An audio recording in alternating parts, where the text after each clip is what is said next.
Welcome, it's me, Aaron the Artist. Thanks for sitting down and drawing with me today. We're going to be learning how to draw Todoroki from My Hero Academia. As you can see, I'm going to be doing it with a pretty standard office pencil that you might find in any hardware store. I'll pull out a black colored pencil a little later on. To get things started, we're going to be drawing a pretty straightforward circle. If you can't draw a circle, just trace around a cup or something like that. We're going to divide the circle exactly in half, and then we're going to divide it roughly in thirds. Now the upper horizontal line is where the hairline is going to go. The second line down from that is where the eyebrows will sit. Then we've got a line for the nose right at the bottom of the circle. And finally, to figure out where the chin will sit, I've repeated the distance between the eyebrows and the nose. We're going to be cutting just a slither off of that circle on each side, and then we can attach a bucket to the bottom of our circle to form the jaw. Starting from the bottom of the chin, we draw lines upward at roughly a 45-degree angle and then connect up to the side of the head. I like to have a little bit of an indication of where the eye sockets are on the head. It just helps me to think in terms of 3D space. You can see that the mouth is going to sit roughly halfway between the nose and the chin, and the ears are going to sit between the eyebrow line and the nose line. Todoroki has pretty big ears actually, so they take up most of that space. When you're drawing in this style, it's important to note how low on the head the eyebrows sit. They sit almost exactly halfway down the head, giving quite a large forehead space. Alright, it's time to zoom in and add some details.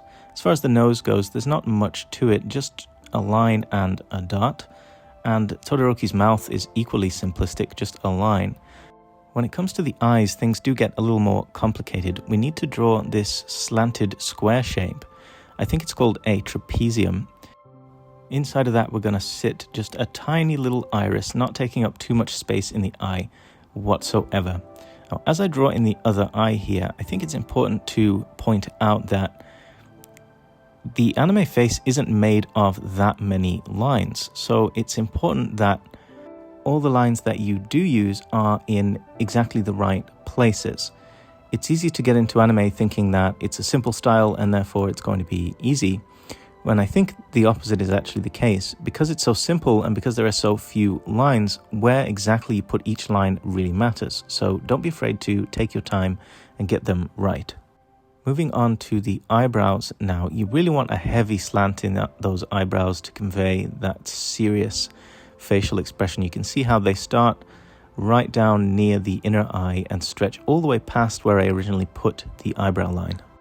As I erase the guidelines here, I want to talk a little bit about a mistake that I made. The right eye is ever so slightly higher than the left eye, and so it looks a little bit asymmetrical.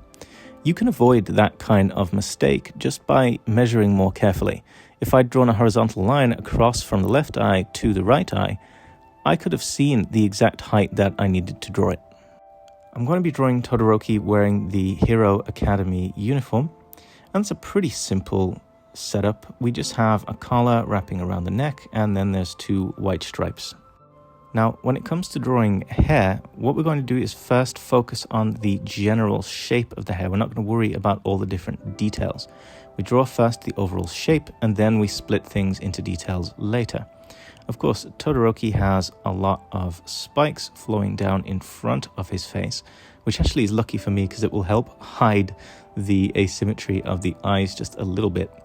As far as the hair goes, you want to get the general shapes of the hair correct, but you don't need to get every spike in exactly the right place, because obviously each time that Todoroki gets drawn in the anime or the manga, his hair looks slightly different.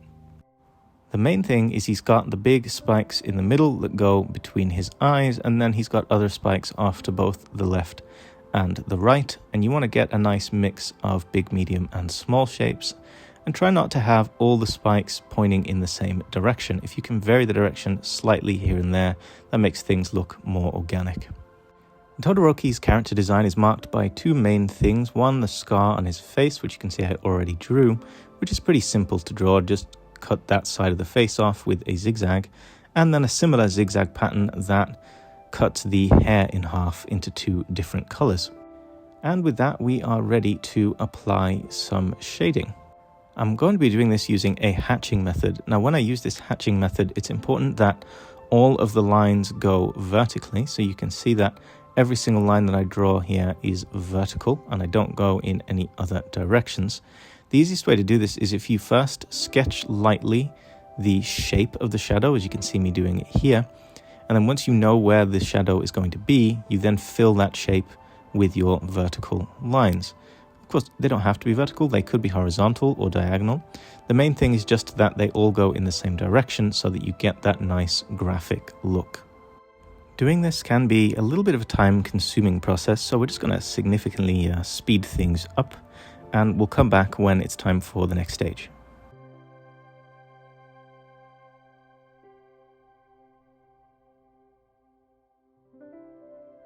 Alright, well you can see I've started to apply a second layer of hatching just to imply the tone of the uniform. And when you add a second layer of hatching, the main thing is that you go in a different direction to your initial direction. So initially I went vertically, and so now I'm going diagonally. I find that it looks best if you don't go at an exact 90-degree angle. So I went vertically, it doesn't look that good if you then go horizontally. I find that if you go at a maybe 45-degree angle or so against the original hatching direction, that tends to look best. This allows me to add a second layer of tone and to get in all of the base tones of the character. So he has darker hair on his right side, the scar is darker, the uniform is darker.